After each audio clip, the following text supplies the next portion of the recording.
Good morning. Welcome to 95 news. ప్రతిక్షణం ప్రజాక్షేమం కోసం ముందుగా పేపర్ వార్త కార్యక్రమానికి స్వాగతం.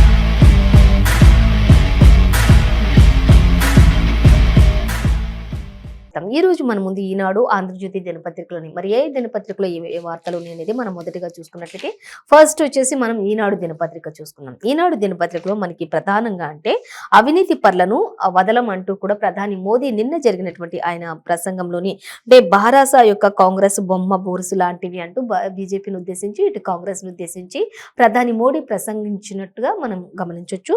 సో అయితే మొత్తంగా అయితే అవినీతి పరులు ఎవరైనా సరే వాళ్ళని వదిలిపెట్టేది ఇప్పుడు బీజేపీ బీఆర్ఎస్ కావచ్చు, కాంగ్రెస్ కావచ్చు, వీళ్ళే రెండు కూడా ఒక కాయిన్ కు ఉన్నటువంటి బొమ్మ బురుసు లాంటి వాళ్ళిద్దరు పైకి మాట్లాడతారు తప్పితే వాళ్ళిద్దరు ఒక్కటే అంటూ ఆ విధంగా ప్రస్తావించడం జరుగుతుంది. సో ఈ యొక్క బహిరంగ సభలో మొత్తంగా నిన్న జరిగినటువంటి భారీ బహిరంగ సభలో జనసేన అధినేత పవన్ కళ్యాణ్, అలాగే ఇంకా బండి సంజయ్, కేంద్ర మంత్రి కిషన్ రెడ్డి వీళ్ళందరూ కూడా ఉన్నట్లుగా తెలుసు. సో వాళ్ళందరూ సమక్షంలో ఇంకా ప్రజలను ఉద్దేశించి ప్రధాని నరేంద్ర మోడీ ఏం మాట్లాడారు, ఏంటి ఆయన ప్రసంగం ఏంటి, దేని గురించి ఉంది అనే దాని గురించి మనకి మెయిన్ గా ప్రధానంగా ఇచ్చారు. సో దానికి సంబంధించి డీటెయిల్స్ చూద్దాం.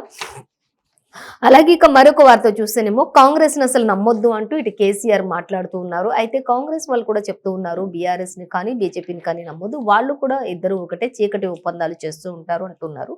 కానీ మొత్తంగా అయితే ఇప్పుడు టిఆర్ఎస్ మాత్రం మనకి కాంగ్రెస్ ని నమ్మొద్దు అంటూ కేసీఆర్ ప్రసంగిస్తున్నటువంటి ఆయన కూడా ప్రజా ఆశీర్వాద సభలో అనేక చోట్ల మరి ప్రజా ఆశీర్వాదాలు పార్టీలలో ఇంకా తిరుగుతూ ఉన్నారు. ఇంకా రాష్ట్రానికి మరి ఇంకా ఏం జరగాలి, ఏం జరుగుతున్నాయి, ఇంకా కాంగ్రెస్ వస్తే ఏం జరుగుతుంది, ఇలాంటివన్నీ కూడా ఆయన కూడా చెప్పడం జరుగుతుంది సీఎం కేసీఆర్ కూడా. సో మొత్తంగా అయితే సీఎం కేసీఆర్ కాంగ్రెస్ ను ఉద్దేశించి మాట్లాడారు. ఇక్కడ ప్రధాని నరేంద్ర మోడీ మాత్రం ఇటు కాంగ్రెస్ ను ఉద్దేశించి బీఆర్ఎస్ ను ఉద్దేశించి మాట్లాడారు. సో ఇద్దరు కూడా ఒకరిపై ఒకరైతే విమర్శలు గుప్పించుకుంటున్నటువంటి పరిస్థితి అయితే మనం గమనించవచ్చు. సో ఏంటి అనేది మనం క్లియర్ కట్ గా మనం చూసినట్లయితే ఇక బారాస అంటే ప్రధాని నరేంద్ర మోడీ చెప్తున్నారు అవినీతి పరులను వదిలిపెట్టే ప్రసక్తే లేదు, బారాస కాంగ్రెస్ లు బొమ్మ బొరుసు లాంటి వాళ్ళు అంటూ కూడా చెప్తున్నారు. కేసీఆర్ సర్కారు ఇంటికెళ్లడం ఖాయం ఈసారి అంటూ కూడా ప్రజలందరికీ అభివాదం చేస్తూ ప్రధాని నరేంద్ర మోదీ ప్రజలను ఉద్దేశించి మాట్లాడారు. అలాగే తెలంగాణలోని బీసీని ముఖ్యమంత్రిని చేస్తాము అంటూ కూడా మరి ప్రధాని నరేంద్ర మోడీ చెప్తూ ఉన్నటువంటి పరిస్థితి. ఒకప్పుడు మరి కేసీఆర్ మాత్రం దళితుడిని ముఖ్యమంత్రిని చేస్తా అన్నారు. కానీ ఆయన అధికారంలోకి వచ్చిన తర్వాత దళితులు ఎవరో కూడా తెలియని విధంగా ప్రవర్తించారు. సో ఇప్పుడు ప్రధాని నరేంద్ర మోడీ కూడా బీసీని ముఖ్యమంత్రిని చేస్తాను అంటున్నారు. మరి అది ఎంతవరకు అనేది కొంతమంది ప్రతిపక్షాలు మాత్రం ఒక బీసీని ముఖ్యమంత్రిని చేసినంత మాత్రాన బీసీలు అందరి పరిస్థితులు మారిపోతాయా అంటూ కూడా మరి ఎద్దేవా చేస్తూ మాట్లాడుతున్నటువంటి పరిస్థితి కూడా కొనసాగుతుంది. ఎంతవరకు ఇవి సమంజసం అవుతాయి, ఎవరు అధికారంలో ఉన్నా కూడా ప్రజలను చూసుకునే వారిగా ప్రజలకు మరి అన్ని పథకాలు అందే విధంగా చూడాలి, అధికారం కోసమే కేవలం ఇలాంటి మాటలు చెప్తూ ఉంటారు అనే విధంగా కాకుండా అంటూ కూడా ఇటు ప్రజలందరూ కూడా స్పందిస్తూ ఉన్నటువంటి పరిస్థితి. కానీ ఒకరిపై ఒకరు మాత్రం విమర్శలు గుప్పించుకుంటూ ఒక పార్టీపై ఒక పార్టీ మాత్రం చాలా విమర్శలు చేసుకుంటూ ఉన్నటువంటి పరిస్థితి. ఇక జనసేన అధినేత పవన్ కళ్యాణ్ ని కూడా మరి బీజేపీలోని పొత్తులు కలుపుకున్నట్లుగా కొన్ని సీట్లు వారికి కూడా కేటాయించినట్లుగా తెలుస్తుంది అంటూ కూడా ఇంకా ఆ యొక్క ప్రసంగంలోని ఇంకా ప్రధాని మోదీతో పాటుగా ఇంక ఇక్కడ జనసేన అధినేత పవన్ కళ్యాణ్ కూడా ఉన్నట్లు తెలుస్తుంది మనకి ఇక్కడ పిక్చర్లో. అలాగే బండి సంజయ్, అలాగే కిషన్ రెడ్డి, కేంద్ర మంత్రి కిషన్ రెడ్డి కూడా ఉన్నట్లుగా మనం గమనించవచ్చు. అలాగే ఇంకా చూస్తే తెలంగాణలో బీసీని ముఖ్యమంత్రిని చేస్తామంటూ హామీ ఇస్తూ ఉన్నారు ప్రధాని నరేంద్ర మోదీ. మరో 5 ఏళ్ల పాటు ఉచిత రేషన్ బియ్యం కూడా ఇవ్వడానికి సిద్ధంగా ఉన్నాము అంటూ ప్రధాని నరేంద్ర మోదీ ఇప్పుడు ఎన్నికల నేపథ్యంలో హామీలు ఇస్తూ ఉన్నారు. మరి ఇప్పటి వరకు ప్రజలకు ఏవి చేయకుండా ఎందుకున్నారు అంటూ కూడా ప్రతిపక్షాలు కూడా క్వశ్చన్ చేస్తున్నాయి. అలాగే ప్రజలు కూడా క్వశ్చన్ చేస్తున్నటువంటి పరిస్థితి కూడా మనం గమనించవచ్చు. కానీ ఇక్కడ ప్రధాని మోదీ చేసే విషయాలు ఏంటి అనేది, చేసే పథకాలు, అమలు చేసే పథకాలు ఏ విధంగా ఉండబోతుంది పాలన నెక్స్ట్ అనే దాని గురించి మాత్రం ఇక్కడ మాట్లాడారు. ఇంకా కేసీఆర్‌ని అయితే ఇంటికి పంపించడం ఖాయం అంటూ చెప్తున్నారు. ఇక భారత కాంగ్రెస్ అయితే రెండూ ఒకటే. వాళ్ళు 2 బొమ్మ బొరుసు లాంటి వాళ్ళు. వాళ్ళనసలు నమ్మొద్దు అంటూ కూడా ఇక్కడ ప్రధాని నరేంద్ర మోదీ కూడా చెప్తూ ఉన్నటువంటి పరిస్థితి.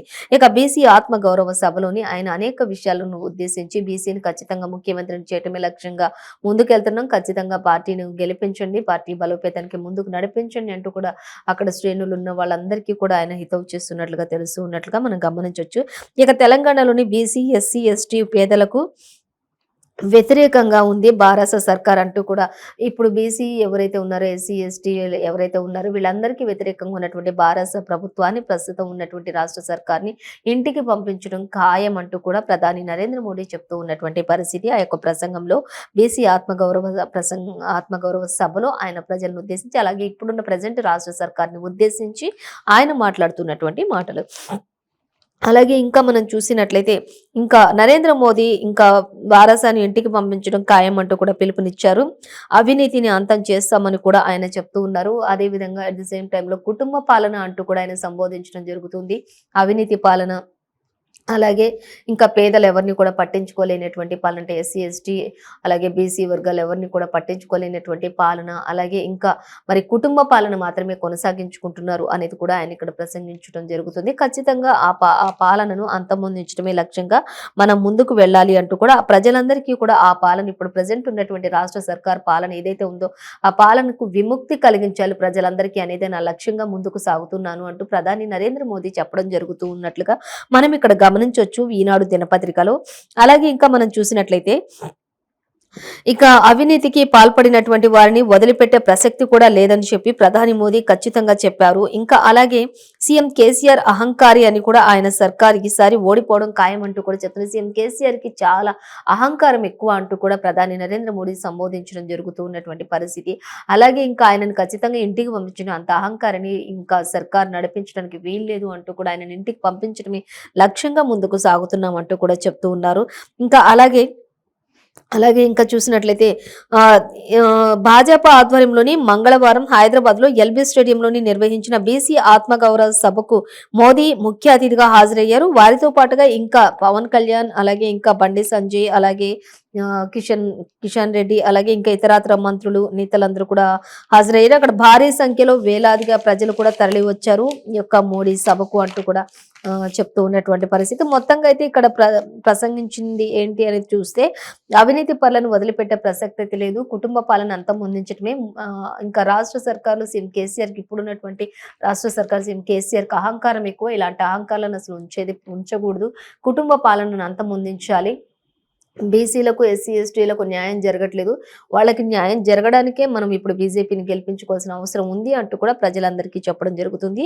అలాగే ఇక ఢిల్లీ మద్యం కేసులో భారాస నేతలకు పాత్ర ఉంది అంటూ కూడా చెప్తూ ఉన్నారు ఇక్కడ మనకి. అలాగే ఇంకా దీనిపై విచారణ కూడా చేస్తున్నటువంటి ఈడీ సిబిఐ సంస్థలను ఆ పార్టీ నాయకులు దూషిస్తూ ఉన్నారు అంటూ అవినీతి సొమ్ము తిన్న ఏ ఒక్కరిని కూడా వదిలిపెట్టేదే లేదు అంటూ కూడా చెప్తూ ఉన్నారు ప్రధాని నరేంద్ర మోదీ. అలాగే ఒకవేళ ఇదే మైదానంలోని మీ ఆశీర్వాదంతో నేను ప్రధానిని అయ్యాను, మళ్ళీ మీ ఆశీస్సులతోటి త్వరలోనే భాజపా బీసీ నేత తెలంగాణ ముఖ్యమంత్రి అవుతారు అంటూ కూడా చెప్తున్నారు. ఇప్పుడు ప్రసంగించిన ఇదే ప్రసంగంలో ఇదే స్టేజ్ పైన మీ ఆశీర్వాదంతో నేను ప్రధానిని అయ్యాను, మళ్ళీ ఇదే స్టేజ్ పైన భారతను అధికారంలోకి తీసుకొచ్చిన మరుక్షణమే వెంటనే బీసీని కూడా ముఖ్యమంత్రిని చేయాలని చెప్పేసి బీసీ ఆత్మగౌరవ సభలో ఆయన ప్రసంగించినట్లుగా తెలుస్తూ ఉంది. సో మరిన్ని డీటెయిల్స్ ఇంకా మనకి సెకండ్ పేజ్ లో కూడా ఇచ్చారు, గమనించవచ్చు. మొత్తంగా అయితే ఫుల్ డీటెయిల్స్ అన్ని కూడా మనకి ఇక్కడ మాక్సిమం ఇచ్చేసినట్లుగా చూడొచ్చు. అలాగే ఇక కేసీఆర్ విషయానికి వచ్చినట్లయితే ఆయన కూడా ప్రజా ఆశీర్వాద సభను ఉద్దేశించి ఆయన కూడా మాట్లాడుతున్నారు. కాంగ్రెస్ ను అసలు నమ్మొద్దు అంటూ ఆయన ఇక్కడ చెప్తున్నారు. చూద్దాం. ఇక కాంగ్రెస్ ను అసలు నమ్మొద్దు. ఆ పార్టీది రాష్ట్రానికి నీతి మాలిన పనులు చేస్తూ ఉంటది. అలాగే సింగరేణి గనుల ప్రైవేటీకరణకు మోదీ ప్రయత్నం చేస్తూ ఉన్నారు. ఇటు కాంగ్రెస్ ను ఉద్దేశించి మాట్లాడుతున్నారు, ఇటు ప్రధాని మోదీని ఉద్దేశించి కూడా సీఎం కేసీఆర్ మాట్లాడుతున్నారు. ప్రజలే మా బాసులు అంటూ వాళ్ళు ఏది చెప్తే అది చేస్తామంటూ కూడా సీఎం కేసీఆర్ చెప్తున్నారు. అందరికీ బాసు నేను కాదు, నా ప్రజలే నాకు బాసు, మాకు బాసులు అంటూ కూడా ఇప్పుడు ఉన్నటువంటి సర్కారు ప్రజలే మాకు బాసు, ఏ అధికారికైనా సరే ప్రజలే బాస్ గా మేము ముందుకెళ్తాం, ప్రజలు ఏది చెప్తే మేము అది చేస్తాం. కానీ ప్రధాని మోదీ కానీ కాంగ్రెస్ కానీ వాళ్ళు ఏది చెప్తే ప్రజలు అది చెయ్యాలి అంటూ కూడా ఇక్కడ సీఎం కేసీఆర్ చెప్తూ ఉన్నటువంటి పరిస్థితి మనం గమనించొచ్చు. అలాగే ఎదుటోళ్ళు 100 కథలు చెప్తారు. ఎదుటోళ్ళు 100 కథలు చెప్తారు. కానీ అవి నమ్మొద్దు. 100 కథలు పడ్డా మా గెలుపు ఖాయం. ఎదుటి వాళ్ళు ఎన్ని కథలు పడినప్పటికీ కూడా మా గెలుపు అనేది ఎవ్వరూ ఆపలేరు. మా గెలుపు మాత్రం తథ్యం అంటూ ఆయన ధీమా వ్యక్తం చేస్తూ ఉన్నారు సీఎం కేసీఆర్. అలాగే ఇంకా ఆయన ఏం చెప్తున్నారు అనేది మనం చూస్తే మందమర్రి, మంతని, పెద్దపల్లి ప్రజా ఆశీర్వాద సభలో సీఎం కేసీఆర్ అనేక విషయాలను ఇంకా వెల్లడించారు అంటూ కూడా చెప్తున్నారు. అంబేద్కర్‌ను పార్లమెంటు ఎన్నికల్లో ఓడించినటువంటి చరిత్ర కాంగ్రెస్ పార్టీది. కానీ రాష్ట్ర పరిపాలనకు గుండెకాయ లాంటి సచివాలయానికి అంబేద్కర్ పేరు పెట్టడమే కాకుండా ఆకాశమంత ఎత్తులోని ఆ మహానుభావుడి విగ్రహాన్ని నెలకొల్పినటువంటి ఘనత కూడా మన రాష్ట్ర సర్కార్ది అంటూ సీఎం కేసీఆర్ చెప్తూ ఉన్నారు. అలాగే చరిత్ర తెలుసుకొని విచక్షణతోటి ఓటు వేయండి అంటూ కూడా సీఎం కేసీఆర్ దిశానిర్దేశం చేసినటువంటి పరిస్థితి అక్కడ కనిపిస్తూ ఉంది మనకి.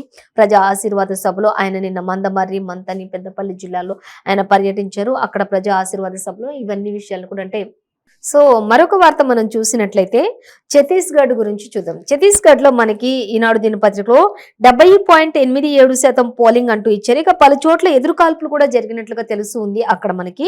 అలాగే ఇక భద్రతా సిబ్బందికి కూడా చాలా చోట్ల గాయాలైనట్లుగా తెలుస్తుంది. వారిని చికిత్స నిమిత్తం ఇప్పటికే హాస్పిటల్కి తరలించారు. అలాగే ఇక మిజోరంలో 77.39% ఉన్నట్లుగా తెలుస్తుంది. దీనికి సంబంధించి పోలింగ్ కి సంబంధించి ఇంకా మరిన్ని డీటెయిల్స్ కూడా మనకి ఇచ్చారు. అయితే 12th పేజీలో మనం దాన్ని గమనించవచ్చు.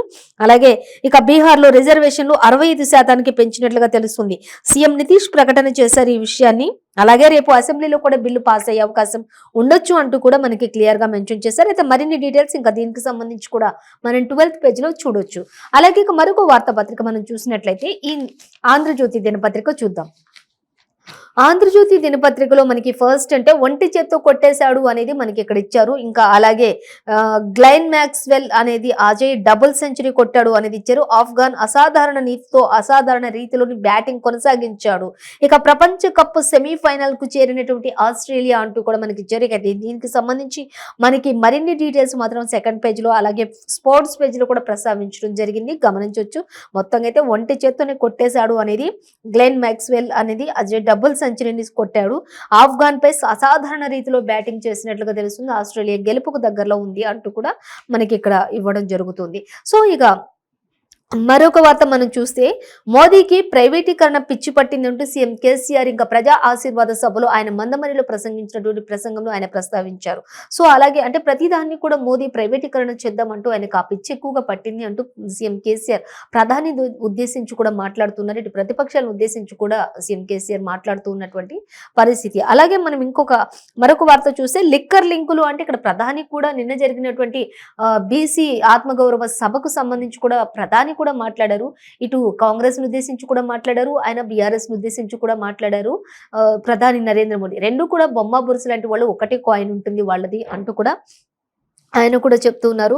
లిక్కర్ స్కామ్ లో ఉన్నటువంటి వాళ్ళు ఎవరిని కూడా వదిలిపెట్టే ప్రసక్తే లేదు. ఇప్పటికే కుటుంబ పాలనతోటి ప్రజలందరూ విసిగిపోయారు అంటూ ప్రధాని నరేంద్ర మోడీ కూడా చెప్పడం జరుగుతున్నటువంటి పరిస్థితి.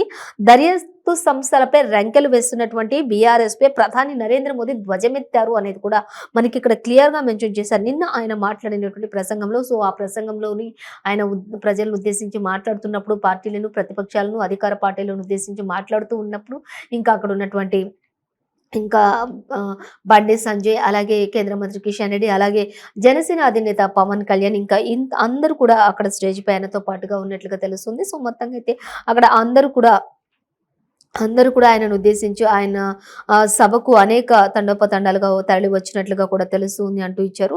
ఇంకా ప్రజలందరినీ ఉద్దేశించి పార్టీ చేయబోయి ఇంకా 5 సంవత్సరాల వరకు కూడా రేషన్ బియ్యం అనేది ఫ్రీగా ఇచ్చేస్తామంటూ ఇంకా అనేక పథకాలను కూడా ఆయన ప్రవేశపెట్టబోతున్నట్లుగా, ఇప్పుడున్న ప్రస్తుత సర్కార్ ఏ విధంగా ఉంది అనేది మొత్తం కూడా ఆయన వివరించినట్లుగా తెలుస్తుంది. సో ఇంకా ఏం మాట్లాడారు అనేది చూస్తే బీసీని సీఎంగా చేయటమే లక్ష్యంగా ముందుకు సాగుతున్నాం. కానీ ఒకప్పుడైతే మరి రాష్ట్ర సర్కారు దళితుల్ని సీఎం చేశారని చెప్పారు, కానీ ఎక్కడ ఆ దాఖలాలు కనిపించలేదు అంటూ కూడా ప్రధాని నరేంద్ర మోడీ ప్రస్తావించారు. అలాగే ఇంకా ఢిల్లీ లిక్కర్ కేసులో విచారణ జరిపి తీర్థం ఖచ్చితంగా అంటూ కూడా ప్రధాని నరేంద్ర మోడీ చెప్పడం జరుగుతుంది. అలాగే తెలంగాణ ఉద్యమంలో బీసీలదే కీలక పాత్ర ఉంది, కానీ వారిని ఎక్కడ కూడా పైకి తెచ్చిన దాఖలాలు లేవు. బీసీ కులం బీసీలను అటు ఎస్సీ ఎస్టీలను కూడా ఎవరిని కూడా అభివృద్ధిలోకి తెచ్చిన దాఖలాలు అయితే ఎక్కడ కూడా లేవు అంటూ రాష్ట్ర సర్కార్పై ఎత్తి చూపినట్లుగా తెలుస్తుంది. అలాగే ఇంకా చూద్దాం, మేము ఖచ్చితంగా తెలంగాణ ఉద్యమంలో బీసీలది కీలక పాత్ర ఉంది కాబట్టి మేమే గెలుస్తామంటూ కూడా ఆయన చెప్తూ ఉన్నారు. ఇక బీసీని సీఎం చేస్తాను అంటూ కూడా ప్రధాని నరేంద్ర మోదీ చెప్తూ ఉన్నటువంటి పరిస్థితి. అలాగే బీఆర్ఎస్ ఒక్క హామీని కూడా అమలు చేయలేదు అంటూ కూడా చెప్తున్నారు. ఎన్నో హామీలను ఇచ్చింది బీఆర్ఎస్, కానీ ఇప్పటి వరకు ఒక్క హామీని కూడా అమలు చేయలేదు అంటూ కూడా ప్రధాని నరేంద్ర మోదీ చెప్తూ ఉన్నటువంటి పరిస్థితి. అలాగే ఇంకా మనం చూస్తే ఉద్యోగాలు లేవు, ఉద్యోగాలు లేవు, ఒక పక్క నిరుద్యోగుల భృతి లేదు, ఏది లేదు. మరి టీఎస్పీఎస్సీ అంటూ దానికి సంబంధించి పేపర్ లీకేజీ వ్యవస్థ అంతా కూడా తారుమారు చిందరవందర చేసినటువంటి పరిస్థితులు. బ్యారేజీలు అంటారు, బ్యారేజీల విషయంలో కూడా ఎంతో మరి దోపిడీ జరిగింది అంటూ కూడా చెప్తూ ఉన్నటువంటి పరిస్థితి. అలాగే ఆ పార్టీ దోచుకున్నదంతా కూడా ప్రజలకు ఖచ్చితంగా ఇస్తామంటూ కూడా ఇటు ప్రధాని మోదీ చెప్తున్నారు. అటు కాంగ్రెస్ నేతలు కూడా చెప్తూ ఉన్నటువంటి పరిస్థితి కూడా మనం గమనించవచ్చు. ఎందుకంటే కాంగ్రెస్ కూడా అధికారంలోకి రాగానే సీఎం కేసీఆర్ మరి దోచుకున్నదంతా కక్కిస్తాం, అది మొత్తం ప్రజలకే మళ్ళీ ప్రజల ఖాతాలోకి వేస్తామంటూ కూడా అటు కాంగ్రెస్ పార్టీ నేతలు కూడా చెప్పడం జరుగుతుంది. అలాగే సేమ్ యాజ్ ఇట్ ఈజ్ గా ఇక్కడ ప్రధాని నరేంద్ర మోడీ కూడా మనకు అదే చెప్తూ ఉన్నటువంటి పరిస్థితి మనం గమనించవచ్చు. అలాగే ఖచ్చితంగా ఆ పార్టీ దోచుకున్నదంతా ప్రజలకు ఇచ్చేస్తామంటూ కూడా ఇటు ప్రధాని నరేంద్ర మోడీ కూడా చెప్తున్నారు. బీఆర్ఎస్ కు కాంగ్రెస్ సి టీం మోదీ అంటూ కూడా చెప్తూ ఉన్నారు. సో మొత్తంగా అయితే ఏదేమైనప్పటికీ కూడా ప్రతి ఒక్కరు కూడా ఆయా సభలను ఉద్దేశించి ప్రజలను ఉద్దేశించి జరిగిన అభివృద్ధిని గురించి, జరగబోయే అభివృద్ధిని గురించి, ప్రతిపక్షాల గురించి, అధికార పార్టీల గురించి ప్రతి పార్టీ కూడా ఇదే సభలలో ప్రసంగించడం జరుగుతూ ఉన్నట్లుగా మనం గమనించవచ్చు. అలాగే ఇంకొక వార్త చూసినట్లయితే ఇంకా బీసీసీఎం కు సంపూర్ణ మద్దతు అంటూ కూడా మనకి ఇక్కడ ఇచ్చారు. అలాగే మోదీ పోరాట యోధుడు అంటూ కూడా జనసేన అధినేత పవన్ కళ్యాణ్ చెప్పడం జరుగుతుంది. అలాగే కాంగ్రెస్ అమ్మే పార్టీ, బీఆర్ఎస్ కొనే పార్టీ అంటూ కిషన్ రెడ్డి మాట్లాడుతున్నారు అంటూ కూడా మనకి కిషన్ రెడ్డి ఏం మాట్లాడారు అనేది కూడా, అంటే కాంగ్రెస్ అమ్మే పార్టీ, బీఆర్ఎస్ కొనే పార్టీ అంటూ కిషన్ రెడ్డి ఎద్దేవా చేస్తూ మాట్లాడుతున్నటువంటి పరిస్థితి. పాలన అనేది మాత్రం ప్రధాని మోదీ తోటే సాధ్యం అంటూ చెప్తున్నారు అనేది మనకి క్లియర్ గా ఇచ్చారు. అలాగే ఇంకా మనం చూసినట్లయితే బీసీ సీఎం హామీతో కేసీఆర్ గుండెల్లో రైళ్లు అంటూ బండి సంజయ్ మాట్లాడుతూ ఉన్నటువంటి పరిస్థితి. ఇక బీసీ సీఎం హామీ ఎప్పుడైతే ఇచ్చారో కేసీఆర్ గుండెల్లో రైళ్లు పరిగెడుతున్నటువంటి పరిస్థితి కొనసాగుతుందంటూ ఇటు బండి సంజయ్ కూడా వ్యాఖ్యానిస్తున్నటువంటి పరిస్థితి మనం గమనించవచ్చు. అలాగే 12 మందితో బీజేపీ 4వ జాబితా కూడా విడుదల చేసినట్లుగా తెలుస్తుంది. విద్యాసాగర్ రావు కుమారుడికి చుక్కెదురైనట్లుగా తెలుస్తుంది ఈ విషయంలో అనేది మాత్రం మనం గమనించాలి. అలాగే వేములవాడ, తుల, అలాగే ఉమ్మకు పెండింగ్ లోని 19 స్థానాలు ఉన్నాయి. అంటే ఇంకా ఈ 19 స్థానాలు కూడా ఎవరికి ఖరారు చేస్తారు అనేది కూడా ఇంకా సస్పెన్స్ గా ఉంది. అలాగే ఇక 8 నియోజకవర్గాల్లోనూ జనసేన అభ్యర్థులకు ఖరారు చేసినట్లుగా తెలుస్తుంది. 8 నియోజకవర్గాల్లో. అలాగే ఇంకా వీటికి సంబంధించినటువంటి మరిన్ని డీటెయిల్స్ అన్ని కూడా మనకి 8th పేజీలో కూడా ఇచ్చారు, ప్రస్తావించడం జరుగుతుంది. సో మెయిన్ అంటే మనకి లిక్కర్ లింకులు అన్నిటిని బయటకు తీస్తామంటూ ప్రధాని నరేంద్ర మోడీ చెప్తూ ఉన్నారు. అలాగే ఇంకా రంకెలు వేస్తూ దర్యాప్తు సంస్థలపై రంకెలు వేస్తున్న అందరినీ కూడా వదిలిపెట్టే ప్రసక్తి లేదు అంటూ కూడా ఆయన ధ్వజం ఎత్తారు ప్రధాని నరేంద్ర మోదీ అనేది మనం గమనించవచ్చు. అలాగే ఇంకా మనం మరొక వార్త చూస్తే, మోదీకి ప్రైవేటీకరణ పిచ్చి పట్టింది అంటూ ఇక్కడ మనకి సీఎం కేసీఆర్ కూడా చెప్తున్నారు. సింగరేణిని ప్రైవేట్ పరం చేసేందుకు కుట్ర చేస్తూ ఉన్నారు అంటూ కూడా ప్రధాని నరేంద్ర మోడీని ఉద్దేశించి మరి కేసీఆర్ మాట్లాడుతున్నటువంటి పరిస్థితి. అలాగే రాహుల్ గాంధీకి ఎద్దు వ్యవసాయం ఎరికేనా అంటూ చెప్తున్నారు. రాహుల్ గాంధీకి అసలు వ్యవసాయం అంటే తెలుసా, ఒకవేళ ఎద్దులు అంటే తెలుసా, అసలు ఆయనకి ఏం తెలుసు అని ఆయన పార్టీలు ముందుకెస్తున్నారు అంటూ కూడా ఇక్కడ కాంగ్రెస్ ఉద్దేశించి కూడా మాట్లాడుతున్నటువంటి పరిస్థితి. అలాగే అంటే ఓ పక్క ప్రధానికేమో ప్రైవేటీకరణ పిచ్చి పట్టింది అంటున్నారు, ఓ పక్క కాంగ్రెస్ వాళ్ళకేమో అసలు వ్యవసాయం అంటే తెలియదు, రైతు అంటే తెలియదు, ఎద్దు అంటే తెలియదు, గొడ్డు అంటే తెలియదు అన్నట్లుగా ఆయన ప్రసంగం అంతా కూడా ఇదే ఉంది అంటూ కూడా మనం ఇక్కడ గమనించవచ్చు. ఇక ధరణిని బంగాళాఖాతంలో కలిపేస్తారట, విసిరేస్తారట. అలాంటి వాళ్ళని ముందు బంగాళాఖాతంలో బీఆర్ఎస్ నేతలే కలిపేస్తారు అంటూ కూడా చెప్తూ ఉన్నారు. ఇంకా ఏం చెప్తున్నారు అనేది చూస్తే, రైతు బంధు వద్దట, 8 గంటల కరెంటు చాలట, కాంగ్రెస్ పార్టీ గొడ్డలి పట్టుకుని రెడీగా ఉంది అంటూ కూడా చెప్తున్నారు సీఎం కేసీఆర్. అలాగే ఆ పార్టీ గెలిస్తే దళారుల రాజ్యం వస్తుంది. పెద్దపల్లి, మంతని, మందమరి సభలో కేసీఆర్ చెప్తూ ఉన్నటువంటి ప్రసంగంలో ఈ విషయాలను షేర్ చేసుకున్నారు ప్రజలందరితోటి అంటూ కూడా మనకి ఇచ్చారు. అయితే మొత్తంగా మాత్రం ఇటు బీఆర్ఎస్ పార్టీ యొక్క ప్రజా ఆశీర్వాద సభలో జరిగిన ప్రసంగం అంతా కూడా ఇటు ప్రధాని నరేంద్ర మోదీని ఉద్దేశించి, ఇటు కాంగ్రెస్ ను ఉద్దేశించి మాత్రం జరిగింది. సో కాంగ్రెస్ వస్తే అధికారంలోకి ఏం జరుగుతుంది, ప్రధాని మోదీకి ప్రస్తుతం ఏం పిచ్చింది అంటే ఆయన ప్రతిదానికి కూడా ప్రైవేటీకరణ చేయడం అనే దానిపైనే ఆయన ఆసక్తి అంతా ఉంది అన్నట్లుగా ఆ ప్రసంగం అంతా కూడా కొనసాగించారనేది మనకు అర్థమవుతుంది. సో అలాగే మరొక వార్త మనం చూస్తే బెయిల్ మౌలిక సూత్రాలను కోర్టులు మరిచాయి అంటూ కూడా ఇచ్చారు. దర్యాప్తు సంస్థల తీరు దారుణంగా ఉంది అంటూ మనకి ఇక్కడ ఒక వార్త అయితే ఇచ్చారు. సో చూద్దాం దానికి సంబంధించి. అరెస్టు చేసిన వ్యక్తిని జైల్లోనే ఉంచే యత్నాలు చేస్తున్నారు. సంబంధిత పత్రాలను కోర్టుకు సమర్పించట్లే. వాటి పన్నాగాలను న్యాయ వ్యవస్థ పట్టించుకోకపోవటం దురదృష్టకరమని కూడా అన్నారు. అలాగే జడ్జీల నియామకానికి కొలీజియమే ఉత్తమం. సుప్రీం విశ్రాంత న్యాయమూర్తి జస్టిస్ మదన్ లోకర్ వ్యాఖ్యలు చేశారు. అంటే దేనికి సంబంధించి అనేది మనకి ఇక్కడ చూస్తే మనం దీనికి సంబంధించిన ఇంకా మరిన్ని డీటెయిల్స్ మనకి 8th పేజీలో ఇచ్చారు. బెయిల్ మౌలిక సూత్రాలు కోర్టు మార్చాయి అనే దానికి సంబంధించి మనకి పూర్తిగా ఎలా జరుగుతుంది, ఏం జరుగుతుంది, అసలు ఏం జరుగుతుంది, కోర్టుకు సంబంధించి బెయిల్కి సంబంధించి అనేది ఇంకా మరిన్ని డీటెయిల్స్ మనం ఇక్కడ 8th పేజీలో చూడొచ్చు. ఇక ప్రతి మొబైల్ కూడా కస్టమర్ కు యూనిక్ ఐడి అంటూ ఉండాలి అనేది కూడా మనకి ఇక్కడ ఒక వార్త అయితే ఇచ్చారు. సో మరిన్ని డీటెయిల్స్ మనకు ప్రస్తావించలేదు కానీ అది కూడా మనకి 8th పేజీలో ప్రస్తావించారు. అలాగే ఇక ఉచిత విద్యుత్ అంటూ ఇక్కడ రేవంత్ రెడ్డి కూడా పేటెంట్ మాదే అంటూ కూడా చెప్తూ ఉన్నటువంటి పరిస్థితి. 5 గంటల కరెంటు చాలని చెప్పి నేనన్నట్లు నిరూపిస్తారా అంటూ సీఎం కేసీఆర్ కి సవాల్ విసురుతున్నారు, కేటీఆర్ కి సవాల్ విసురుతున్నారు రేవంత్ రెడ్డి. సో ఈ రోజు మనం మొత్తం ఏ పేపర్లో చూసినా కూడా ఇటు ప్రతి పార్టీ కూడా ఇంకా టఫ్ ఫైట్ చేస్తున్న పార్టీలు అంటే మూడు పార్టీలు. ఒకటి బీఆర్ఎస్, బీజేపీ, కాంగ్రెస్. ఈ మూడు కూడా ప్రతి చోట కూడా వాళ్ళు ప్రజల ఆశీర్వాద సభలు పెడుతూ ఉన్నారు. ఈ ప్రతి సభలో కూడా ఒక పార్టీని ఉద్దేశించి ఒక పార్టీ అలాగే ఇంకా పథకాల గురించి రానున్న రోజుల్లో ఏ విధంగా ఉండబోతుంది, ప్రజల యొక్క నాడి ఏ విధంగా ఉండబోతుంది అనే దాని గురించి ప్రతి పార్టీ కూడా మాట్లాడుతున్నటువంటి పరిస్థితిని మనకి ఈ రోజు ఏ పేపర్లో కూడా చూస్తే అదే వచ్చింది. సో ఇదండి ఇవాళ పేపర్ వార్త కార్యక్రమం నుండి విశేషాలు. మరో పేపర్ వార్త కార్యక్రమంతో మరి రేపు కలుసుకుందాం. అంతవరకు చూస్తూనే ఉండండి 95 న్యూస్.